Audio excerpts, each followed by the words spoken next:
Well, good morning, folks. Welcome to We Are the Game. Luke and Michael, we're going to talk about the NFC East today. We're going to try to figure out how we feel about their upcoming season, how teams are going to do. We're definitely going to project a little bit of hatred on the teams we don't like because that's only human. And we're going to say the Cowboys are going to get 17 wins because that's also human, unless you're not a Cowboys fan. So that being said, we're going to get things started off with the Eagles.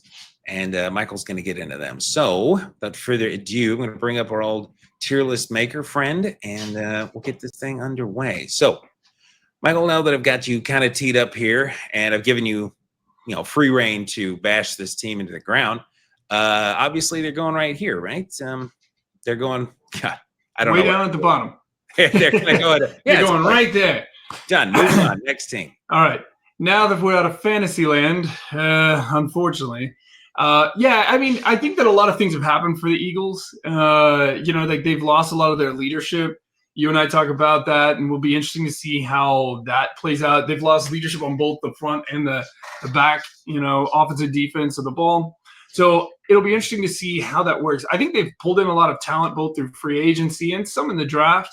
But ultimately, I think for them to be successful, especially on defense, they're really going to need that rookie class to show up and play, maybe even overachieve right off the bat. Also, their entire team offense is predicated on Saquon Barkley being superhuman, which he obviously was. But can he do that? Will he stay away from injury? All of that. So with all that being said, I don't think they'll have as good a season as they've had. But I do anticipate that there'll be 11 or 12 wins at the end of the season. So I'll, unfortunately, as much as it pains me to do, put them up in that high area up there, and put them probably at the top of the list. But I'll be very interested to see how their draft class shows up and plays coming into the season, and how they progress with the loss of Kelsey and Fletcher Cox. See how that all works out. What about you? Anything to add on that? Not really. Kelsey and Fletcher Cox, they lost, and that's been a hurt. They also lost a couple of their defensive linemen who played really well this last year, Josh Sweat and Milton Williams. Sweat went to the Cardinals. Williams went to the Patriots. They also lost, I believe, OC and DC once again. I believe Kellen Moore is the head coach of the Saints, and I have forgotten where their defensive coordinator went. Bad podcaster, but there's a lot of turnover, but it seems like they have the culture in place to be pretty solid. So they can recover from things like this. But yeah, I think that this range is about right. They've got a good core. They have a good GM who knows how to draft well. So I think it makes a ton of sense. As much as I don't, necessarily love the Eagles, it will still be fun to watch Saquon for as long as he's able to keep going. But yeah, so that should be good. So I'll get into the next team here, and let's go with the Giants. The Giants did some obvious stuff in the offseason. They did some good things. I don't know that it was enough. I don't know that they were really planning on what they did this offseason to be enough to vault them into real contention. But they drafted a guy. They drafted Jackson Dart. There's a whole bunch of hubbub. Drama regarding why didn't Shedeur go higher, and we'll see. Long term, we'll just see. I'm not a huge Jackson Dart believer myself, but they also didn't invest so much with him, that it precludes the possibility of drafting a guy again next year in what's kind of perceived to be a stronger quarterback draft. So we'll see how this works out. I love the Abdul Carter pick at number 3. They should, if nothing else, they will have the nastiest defensive line in the NFL, even better than the Eagles, probably, just pure dangerous between, Abdul Carter, Thibodeau, Brian Burns, and of course Dexter Lawrence. So that is a terrifying 4-pack. Their safeties and corners just need to be average to not get to not be giving up the whole game. That all being said, I don't see them getting much out of this. Outside of this range, like maybe they sneak into 7 wins and I look stupid, but I think that's with a lot going right. And like Russell Wilson probably going to start this season for them. He may play the whole thing. It would be him playing quite well with less tools than he's used to having. So I'm still going to put him in this range. I think that's good for them in the long run because next year is a better draft class and their young quarterback can get some experience and so on. But yeah, that's where I'm going to put them for right now. So I'm going to put them to 0-6. When you're looking at them, do you see that any different? Am I missing something that makes you think, oh yeah, it's going to go way better than this? No, I wonder with the Giants where they're like how they're going to be able to produce on offense. I agree with your assessment on defense, and we've watched a number of different teams over the years have really good defense. The Bears frequently they have great defenses, and their offense is non-existent, and it makes a great defense look more pedestrian. And I'm kind of afraid that's where I think they're going to end up this year with a few moments of hey, everything's working in sync and it looks great, and then showing that hey, our defense is great. Their defense is going to all come down to can they stop Saquon Barkley, and can they get to Dak Prescott, which is certainly not an impossibility, and how successful they'll be against those teams. But yeah, I agree with your assessment that ultimately I see 6 wins being pretty solid for them given the division they're in. And with that, let's go and talk about the Cowboys. Well, you were awfully excited about the idea of the 17-win season. I would love to be in that, but I'm certainly not. So there are some real positives. The loss of Zach Martin, I think, has been pressing on a lot of Dallas Cowboy fans. That and we've now abandoned the idea that running backs exist altogether.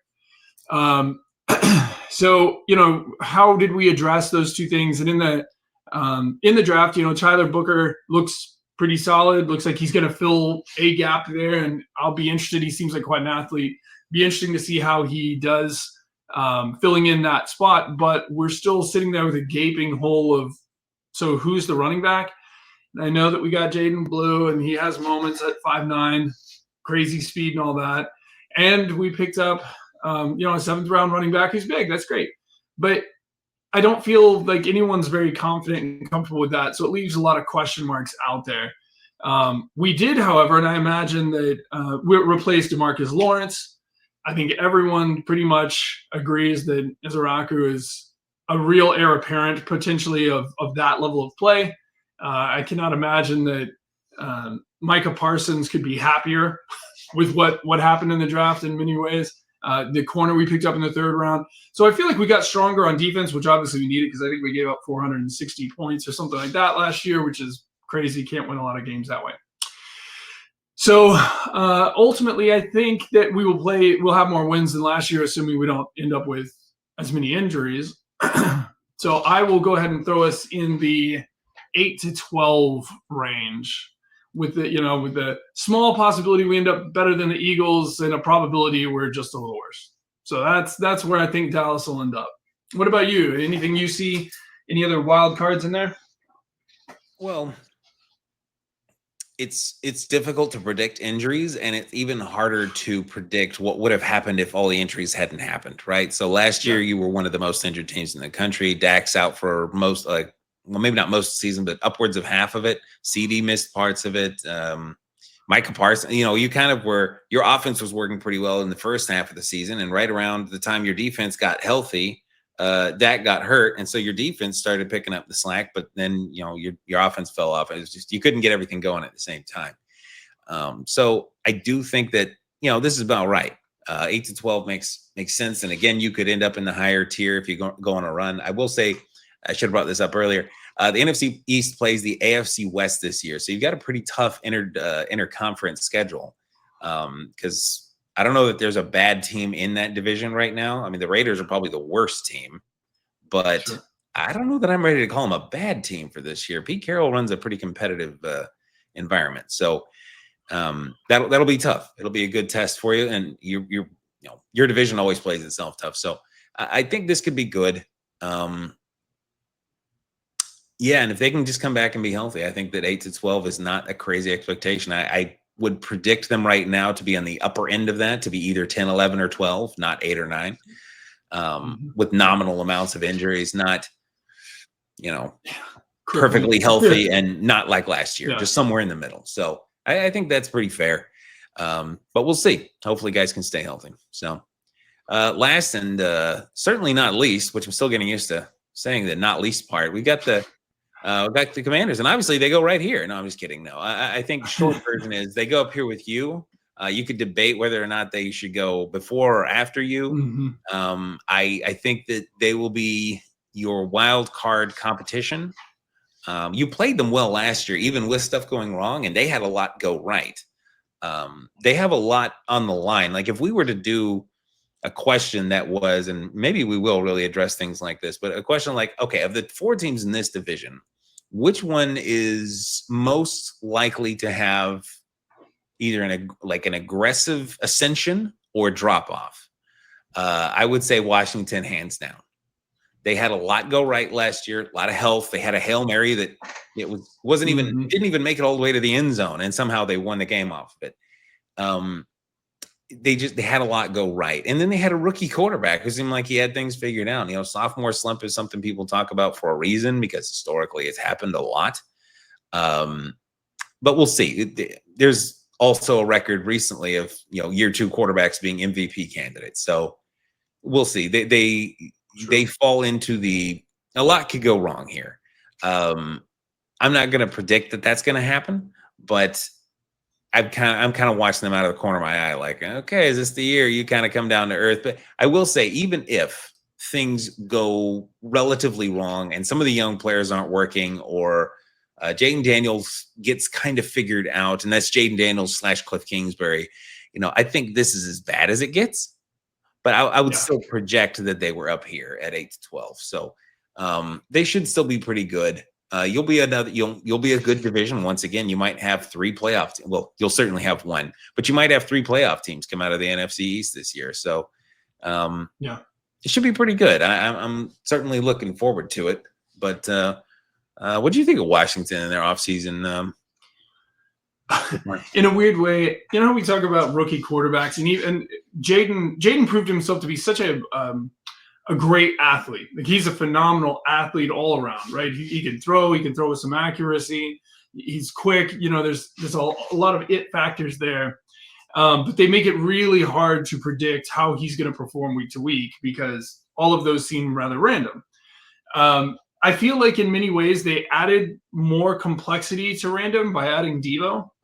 And so it makes it even more difficult to predict. Like, Deebo, when he's on, is phenomenal. Like, he's a real impact player. And when he's not, or when he's just playing regular, I think it makes it very difficult to know how to predict a game to game. But that whole Jaden Daniels, Deebo Samuel, Laramie Tunsil kind of setup there, I think is kind of cool, and has the potential to solidify into something that's stable, and they can get that 11-12 kind of win season going. God help us. But yeah, it's hard to know if you're gonna, like you already pointed out, is it a sophomore slump or a sophomore success? It's really hard to predict. I would like to see Jaden not take so many risks this year, because eventually, as we saw with RG3 and many other players, the league will catch up to you, and the consequences get dire at some point. So I'd like to see him learn to be and then provide him a pocket to actually stay in, but for him to be more successful in that going forward. But yeah, I think that you're right on with this. Overall, it'll be interesting, because again, they're very hard to predict game to game how they're going to play. So, but no, I like it. Well, that wraps up the NFC East, I guess, for now. We'll get more into them as the offseason progresses. We may look into their schedule more closely. But, and of course, we still have the third wave of free agency and trades that might happen. There are still free agents out there, and some of these teams have been linked to some of those teams. Some of these teams have been linked to some of those players, excuse me. So, guys like Trey Hendrickson, we'll see if you guys hopefully extend Micah Parsons. There's a few questions here. So, I don't know that any of that changes massively the outlook. The loss of Micah Parsons might be interesting to delve into sometimes if that craziness were to happen. But for now, I think this looks about right. So we'll probably get into another division next week. Thinking maybe NFC West, but it'll be obvious which one we get into. So until then, we will wrap this up. Let us know what you think. Appreciate any feedback we can get, unless it's Eagles, like fly Yeah. Eagles fly. We don't need to hear that. You can keep that. None of Just that. kidding. None at all. Good luck to all. We'll see you all next time.